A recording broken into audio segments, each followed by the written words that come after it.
A telescope in Chile caught a smudge sliding against the stars last summer. It came from another star. And when Webb finally read its chemistry, it found something the cold of interstellar space should have stripped away a billion years ago. You're listening to Stardrift FM. 5 stories tonight, and 4 of them come down to the same move. An instrument measuring something nobody could measure before. The 5th is a measurement someone is choosing to stop making. I'll start with the visitor. Matthew Beliakoff, a graduate student at Caltech and lead author on a paper in the Astrophysical Journal, Letters this year, pointed Webb's mid-infrared spectrometer at Comet 3I Atlas and found methane. It's the first methane ever read off an interstellar object. And I want to be precise, because the headline isn't. It's the first detection by Webb's MERE. The object is the 3rd interstellar visitor on record after Oumuamua and Brasov. It came in on a hyperbolic path, not orbiting the sun, passing through it. Atlas in Chile caught it last July.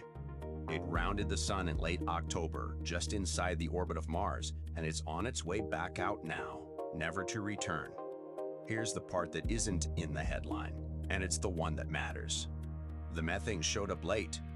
Webb saw it in December after closest approach, 200 million miles out. And the methane was rising as the comet moved away from the sun. That's backwards for a comet. The reading, the methane sat buried under an outer crust that a billion years of cosmic radiation had cooked, and only once perihelion heat soaked deep enough did the unprocessed ice underneath start to vent. The chemistry agrees. It's unusually rich in carbon dioxide, and its water is loaded with deuterium 30 to 40 times the ratio in any comet born here. That points to a birthplace colder than the cloud that built the sun and its planets. The internet wanted this to be a spaceship. Phil Plait, who has spent a career taking apart exactly that kind of claim, put it flatly. Exotic chemistry means it forms somewhere alien. Not that it is alien. I'm not going to run the speculation lab. The verifiable story is the better one. This is a free chemical sample of another planetary system, and the buried methane is the strongest sign yet that nothing here was built. From one comet to 400 black holes. On May 26th, the LIGO-Virgo-Cagra collaboration released its 5th gravitational-wave catalog, 161 new events, bringing the total since 2015 to 390. One of them stands apart. The event labeled GW25114 2 black holes, about 32 and 34 times the mass of the Sun, more than a billion light-years out. It's the clearest gravitational wave signal ever recorded, signal-to-noise of 77, roughly 5 times louder than the first detection a decade ago, loud enough to turn theory into measurement. Stephen Hawking proposed in 1971 that a black hole's event horizon can never shrink. The 2 original horizons added up to about 240,000 square kilometers. The remnant came out near 400,000. The area went up exactly as the law demands, the best confirmation of Hawking's area theorem anyone has managed. The catalog also flags 2 mergers that look like second-generation black holes, filled from earlier holes. That's the exciting claim, and it's the one I'd slow down on. The collaboration itself calls it compelling circumstantial evidence, not a detection, an inference from spins and masses. And they say plainly the ordinary explanation isn't ruled out.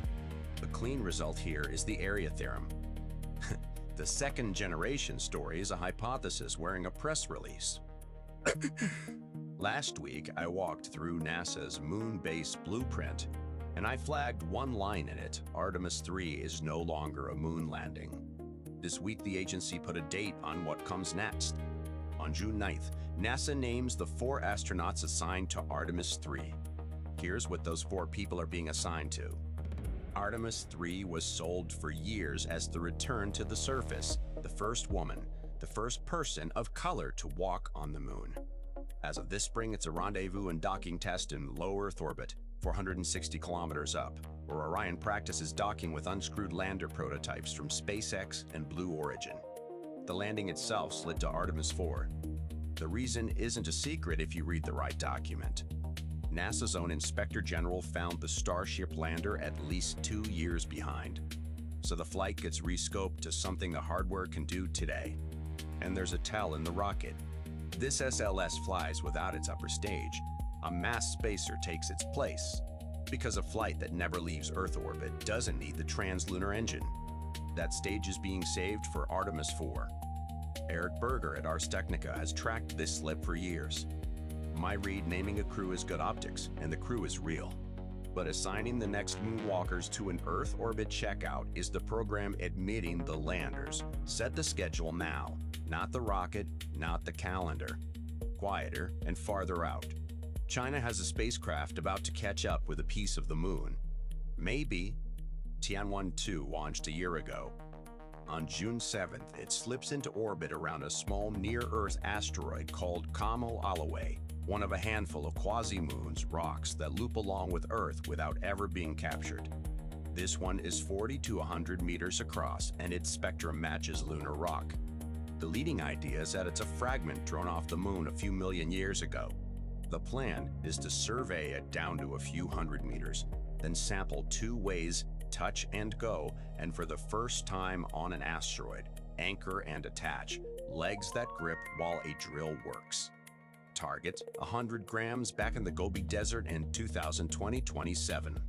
Then the spacecraft keeps going, on to a comet in the 2030s. Now the part I like. China's deep space missions usually go dark to outside observers. This time, an amateur, Daniel Esteves, working from public recordings off a Dutch radio dish, decoded Tiangong 2's telemetry downlink at 84.28 MHz. Open software, posted on GitHub. The frames so far are mostly housekeeping, because the spacecraft is coasting quietly. The real tracking starts at the June 7th burn. If the sample really is lunar, that would be moon rock the moon threw away, and the first independent read on the whole mission came from one person with a software-defined radio. And the measurements someone's choosing to stop making. Same week, two space stations went opposite directions. NASA's space station manager, Dana Weigel, said the agency is weighing a cut to the American side crew, from 4 to 3, starting next year. The driver is money. A shortfall of about $1 billion through 2029. Weigel was blunt about the cost. Losing one crew member cuts station research roughly in half, and what's left gets narrowed to whatever feeds the Moon and Mars programs.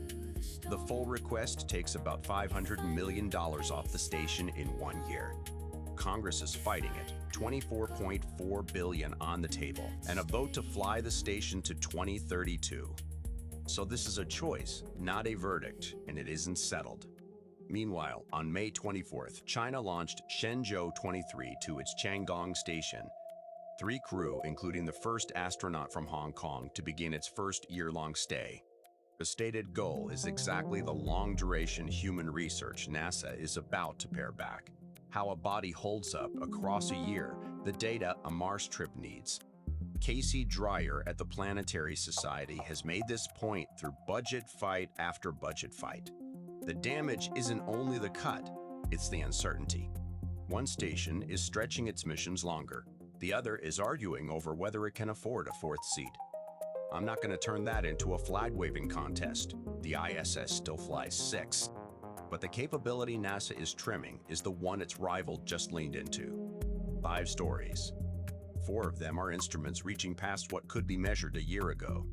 A comet's buried ice, a black hole's horizon, a fragment of the moon, the clearest signal on record.